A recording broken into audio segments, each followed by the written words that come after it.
السلام عليكم ورحمة الله وبركاته.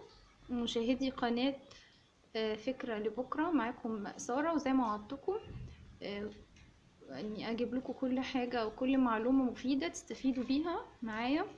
وعدتكم ان انا في الفيديو السابق ان انا هقول لكم استخدامات اخرى لزيت جوز الهند.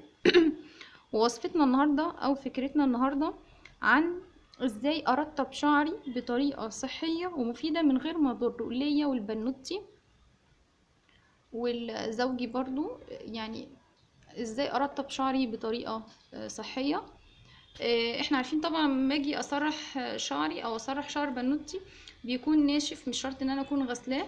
فعشان اسرح تبتدي تبللها شعرها، وده غلط، بيسقط شعر وبيقصفه وبيبهدل الشعر. حكايه ان انا ابل شعري بميه او ابل شعر بنوتي في ميه، ده بيبوظ الشعرايه اصلا، بيبوظ البصيله بتاعت الشعر. فانا لا، انا هبل شعري عشان اسرحه بحيله وطريقه جميله جدا ممتازه ومتجربه تحفه. ان انا هجيب معايا جليسرين اهو. جليسرين كلنا عارفينه، جليسرين بيتجاب من الصيدليه. معلش لو التصوير ضعيف عشان انا بصور بالتليفون. اهو جليسرين معايا، وعندي المكون الاساسي والرئيسي اللي احنا قلنا عليه، يعني ما شاء الله عليه فوائد عظيمة جدا. اهو زيت جوز الهند، ومعايا في الوصفة ماء الورد، مية ورد بجيبها من عند العطار او من الصيدلية، بس بجيبها اللي هي ماء الورد اللي هو الابيض ماشي. وعندي بخاخة نظيفة، بخاخة نظيفة هحط فيها مكوناتي. انا هعمل ايه؟ هبتدي اجيب معلقتين من الجليسرين، معلقتين من الجليسرين اهو معايا الجليسرين. واجيب عندي 10 معالق، ربع كوباية يعني من زيت جوز الهند، مع ربع كوباية قدها من ماء الورد، واحطهم عندي في البخاخة، وهبتدي هقفلها وهرج.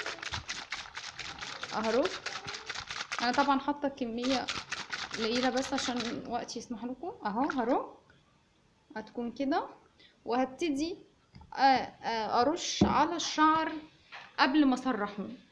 طب فوائد اللي انا بعمله ده ايه؟ اولا الجليسرين طبعا بيرطب الشعر الجاف، بينعم الشعر، بيغلف الشعرايه وبيحميها من تأثير عوامل البيئة. ده غير ان هو كمان بيساهم في فرد الشعر المجعد، وبيقضي على القشرة، وبيغذي الشعراية، بيقلل لي تساقط الشعر. يا جماعة مفيد جدا جدا للشعر الجليسرين، بيعزز نمو الشعراية، بيقوي بصيلاته، بيزيد من كثافته، من كثافة الشعراية.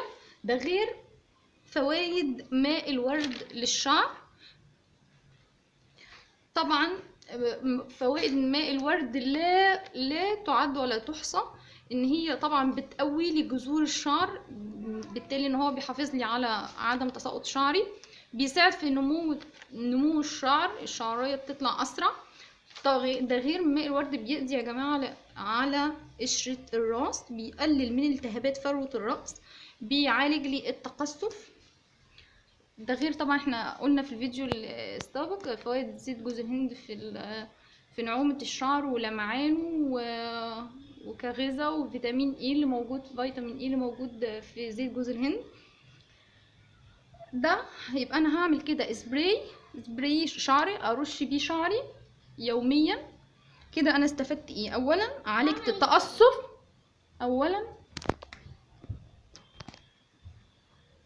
عالجت التقصف، ثانيا القشرة، عززت نمو الشعرية بتاعتي، ساعدت شعري ان هو يقلل التساقط، قويت بصيلتي، حسنت وفردت نوع الشعراية بتاعتي.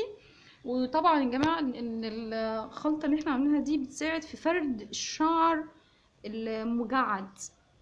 واتمنى ان اكون افدتكم. ما تنسوش الاشتراك في القناة وتفعيل الجرس، ومشاركة الفيديو لتعم الفائدة، واشكركم.